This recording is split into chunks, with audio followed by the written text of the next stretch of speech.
to Godolphin Street. "What happened there, madam?" I tapped at the door as agreed.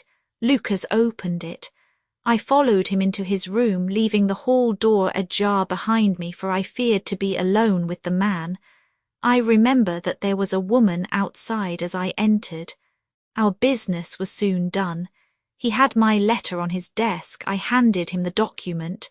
He gave me the letter. At this instant there was a sound at the door. There were steps in the passage. Lucas quickly turned back the drugget, thrust the document into some hiding place there, and covered it over. What happened after that is like some fearful dream. I have a vision of a dark, frantic face, of a woman's voice which screamed in French, "My waiting is not in vain." At last, I have found you with her. There was a savage struggle. I saw him with a chair in his hand. A knife gleamed in hers. I rushed from the horrible scene, ran from the house, and only next morning in the paper did I learn the dreadful result. That night I was happy, for I had my letter, and I had not seen yet what the future would bring. It was the next morning that I realized that I had only exchanged one trouble for another. My husband's anguish at the loss of his paper went to my heart. I could hardly prevent myself from there, and then kneeling down at his feet and telling him what I had done. But that again would mean a confession of the past. I came to you that morning in order to understand the full enormity of my offence. From the instant that I grasped it, my whole mind was turned to the one thought of getting back my husband's paper. It must still be where Lucas had placed it, for it was concealed before this dreadful woman entered the room. If it had not been for her coming, I should not have known where his hiding place was. How was I to get into the room? For 2 days I watched the place, but the door was never left open. Last night I made a last attempt. What I did and how I succeeded, you have already learned. I brought the paper back with me and thought of destroying it, since I could see no way of returning it without confessing my guilt to my husband. Heavens, I hear his step upon the stair. The European secretary burst excitedly into the room. "Any news, Mr. Holmes, any news?" he cried. "I have some hopes." "Ah, thank heaven!" His face became radiant. "The Prime Minister is lunching with me. May he share your hopes. He has nerves of steel, and yet I know that he has hardly slept since this terrible event. Jacobs, will you ask the Prime Minister to come up? As to you, dear, I fear that this is a matter of politics. We will join you in a few minutes in the dining room." The Prime Minister's manner was subdued, but I could see by the gleam of his eyes and the twitchings of his bony hands that he shared the excitement of his young colleague. "I understand that you have something to report, Mr. Holmes." "Purely negative as yet," my friend answered. "I have inquired at every point where it might be, and I am sure that there is no danger to be apprehended. But that is not enough, Mr. Holmes. We cannot live forever on such a volcano. We must have something definite. I am in hopes of getting it. That is why I am here. The more I think of the matter, the more convinced I am that the letter has never left this house. Mr. Holmes, if it had, it would certainly have been public by now. But why should anyone take it in order to keep it in his house? I am not convinced that anyone did take it. Then how could it leave the dispatch box? I am not convinced that it ever did leave the dispatch box. Mr. Holmes, this joking is very ill-timed. You have my assurance that it left the box. Have you examined the box since Tuesday morning? No, it was not necessary. You may conceivably have overlooked it. Impossible, I say, but I am not convinced of it. I have known such things to happen. I presume there are other papers there. Well, it may have got mixed with them. It was on the top. Someone may have shaken the box and displaced it. No, I had everything out. Surely it is easily decided, Hope. You said the Premier. Let us have the dispatch box brought in. The secretary rang the bell. Jacobs, bring down my dispatch box. This is a farcical waste of time, but still, if nothing else will satisfy you, it shall be done. Thank you, Jacobs, put it here. I have always had the key on my watch chain. Here are the papers, you see. Letter from Lord Merrow, report from Sir Charles Hardy, memorandum from Belgrade, note on the Russo-German grain taxes, letter from Madrid, note from Lord Flowers. Good heavens! What is this, Lord Bellinger, Lord Bellinger? The Premier snatched the blue envelope from his hand. Yes, it is it, and the letter is intact. Hope, I congratulate you. Thank you, what a weight from my heart, but this is inconceivable, impossible.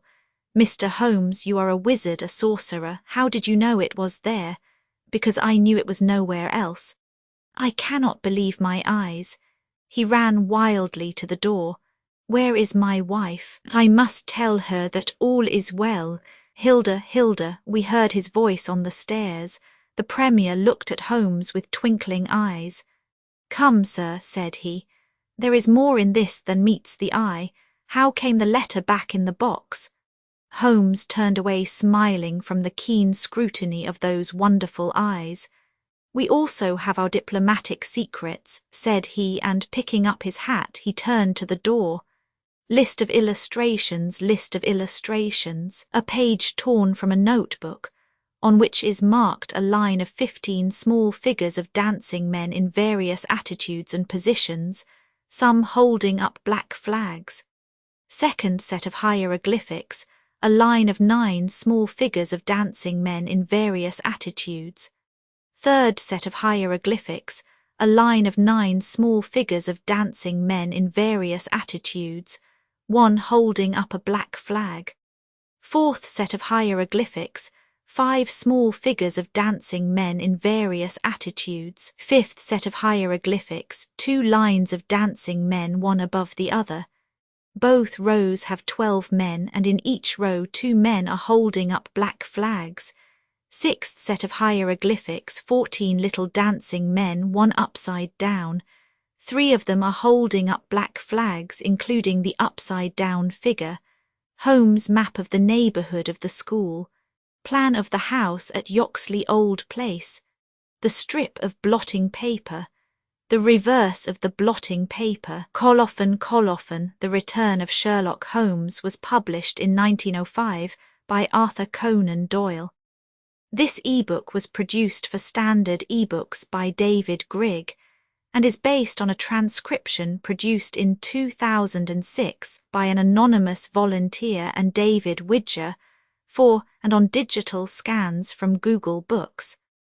The cover page is adapted from St. Martin in the Fields, a painting completed in 1888 by William Logsdale. The cover and title pages feature the League Spartan and Sorts Mill Gaudi typefaces created in 2014 and 2009 by the League of Movable Type. This edition was released on June 30, 2026, 248 a.m., and is based on revision E8 EQP. The first edition of this ebook was released on July 27, 2018, 9:25 p.m. You can check for updates to this ebook, view its revision history, or download it for different e-reading systems at Standard Books. org/ebooks/Arthur Conan Doyle /The Return of Sherlock Holmes. The volunteer-driven Standard eBooks project relies on readers like you to submit typos, corrections, and other improvements. Anyone can contribute at Standard Books. Org. Uncopyright, may you do good and not evil. May you find forgiveness for yourself and forgive others. May you share freely, never taking more than you give. Copyright pages exist to tell you that you can't do something. Unlike them, this uncopyright page exists to tell you that the writing and artwork in this ebook are believed to be in the United States public domain. That is, they are believed to be free of copyright restrictions in the United States. The United States public domain represents our collective cultural heritage, and items in it are free for anyone in the United States to do almost anything at all with, without having to get permission. Copyright laws are different all over the world, and the source text or artwork in this ebook may still be copyrighted in other countries. If you're not located in the United States, you must check your local laws before using this ebook. Standard ebooks makes no representations regarding the copyright status of the source text or artwork in this ebook in any country other than the United States. Non-authorship activities performed on items that are in the public domain, so-called sweat of the brow, work, don't create a new copyright. That means that nobody can claim a new copyright on an item that is in the public domain for, among other things, work like digitization, markup, or typography. Regardless, the contributors to this ebook release their contributions under the terms in the CC01. 0 Universal Public Domain Dedication, thus dedicating to the worldwide public domain all of the work they've done on this ebook, including but not limited to metadata, the title page, imprint, colophon, this uncopyright, and any changes or enhancements to, or markup on, the original text and artwork. This dedication doesn't change the copyright status of the source text or artwork. We make this dedication in the interest of enriching our global cultural heritage, to promote free and libre culture around the world, and to give back to the unrestricted culture that has given all of us so much.